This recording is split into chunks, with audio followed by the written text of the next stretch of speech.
गीतांजलि श्री को उनके उपन्यास रेत समाधि के लिए अंतर्राष्ट्रीय पुरस्कार मिलते ही बहस चल पड़ी है कि क्या अनूदित कृति को मूल साहित्य का हिस्सा मानना चाहिए। इससे पहले जान लेते हैं कि कौन है गीतांजलि श्री, क्या उनका उपन्यास है, किस बारे में है। उसके बाद देखेंगे कि क्या ये बहस सही है।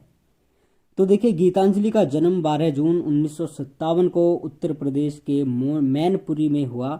पिता अनिरुद्ध पांडेय सिविल सर्विसेज में थे।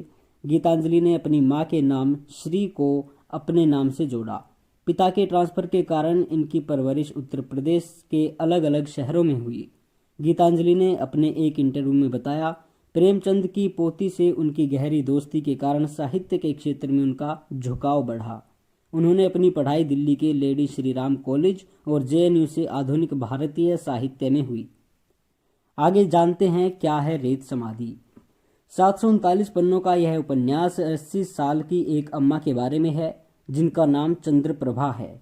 इनकी कहानी दिल्ली की गलियों से शुरू होती है और कई पड़ाव पार करते हुए पाकिस्तान पहुंचती है। चंद्रप्रभा की कहानी में एक महिला के हालात, पितृसत्ता, ट्रांसजेंडर, बंटवारा और राजनीति का बखूबी जिक्र किया गया है। चंद्रप्रभा की कहानी इन सभी मुद्दों से गुजरते हुए आगे बढ़ती है।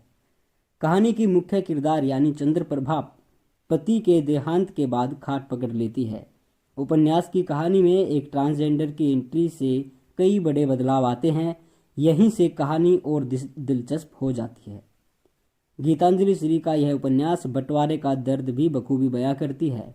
बंटवारे से पहले पाकिस्तान में रहने वाली चंदा का निकाह वहां के अनवर के साथ होता है और बंटवारे के बाद उसे हिंदुस्तान आना पड़ता है। इस तरह पाकिस्तान की चंदा हिंदुस्तान आकर चंद्रप्रभा बन जाती है। पर उसे अनवर मिला या नहीं, इसके लिए तो आपको उपन्यास पढ़ना पड़ेगा। इतना हमने भी नहीं पढ़ा है। अब आगे देखते हैं। जो ये अनुवाद पर बहस चल रही है कि जो टूम का यानी कि समाधि का अनुवाद टूम किया है, क्या वो सही है। अंतर्राष्ट्रीय बुकर पुरस्कार किसी भी व्यक्ति को हिंदी साहित्य के लिए मिला सबसे बड़ा अंतर्राष्ट्रीय सम्मान है, ये हम सभी जानते हैं। पुरस्कार हिंदी के उपन्यास को नहीं, अनुवाद को दिया गया है। पुरस्कार की राशि अनुवादक के साथ बांटी जा रही है, यह अच्छी बात है। अनुवाद आज के समय की जरूरत है और इसके लिए हर कोने से सजग सामूहिक प्रयास होने चाहिए। सरकार को भी इसमें सक्रिय सहयोग देना होगा, क्योंकि अनुवाद को सिर्फ एक व्यापारिक बिंदु से नहीं नापा जा सकता। इसलिए जरूरी यह है कि हम गीतांजलि श्री को मिले इस सम्मान का खुले मन से उत्सव मनाएं। इस सम्मान से एक नई खिड़की खुलती दिख रही है। अब देखिए, सेतु का काम किस तरह से होता है। वैश्वीकरण के इस दौर में अनुवादक की महिमा और उसके योगदान को नकारा नहीं जा सकता। मोटे तौर पर यह अनुवादक ही है जो दो संस्कृतियों, देशों और विचारधाराओं के बीच सेतु का काम करता है, यानी कि एक पुल का काम करता है। और तो और यह अनुवादक ही है जो भौगोलिक सीमाओं को लांघकर भाषाओं के बीच सौहार्द एवं सद्भाव स्थापित करता है और हमें वैश्वीकरण की भावनाओं से ओतप्रोत कर देता है।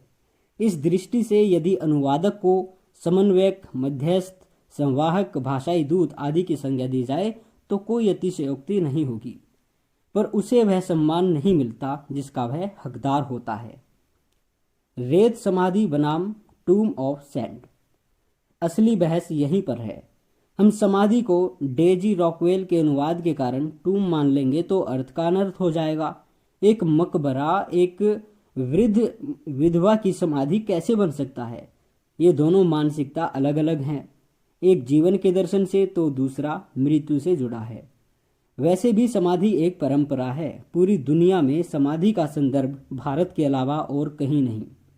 मकबरा तो सीधे तौर पर कब्र ही है। कब्र समाधि नहीं हो सकती। यही एक प्रश्न है जिसे अनुवादिका को सोचना चाहिए, जिन्होंने समाधि का गलत अनुवाद टूम किया है। सबसे तकलीफदेह होता है किसी किताब या फिर शीर्षक का गलत अनुवाद पढ़ना।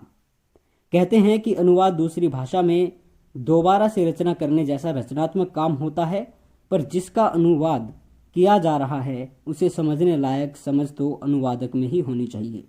आप इस बारे में क्या समझते हैं और इसका क्या अनुवाद होना चाहिए था, हमें कमेंट सेक्शन में टिप्पणी कर ज़रूर बताएं।